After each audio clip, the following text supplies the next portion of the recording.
nicht so gut. Ist ja auch ein Bio-Ei. Scheiße.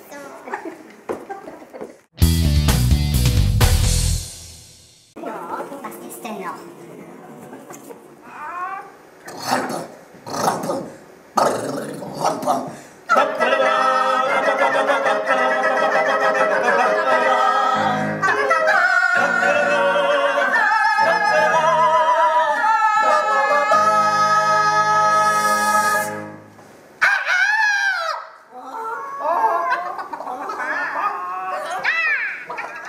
Ich glaub, mein Schwein pfeift.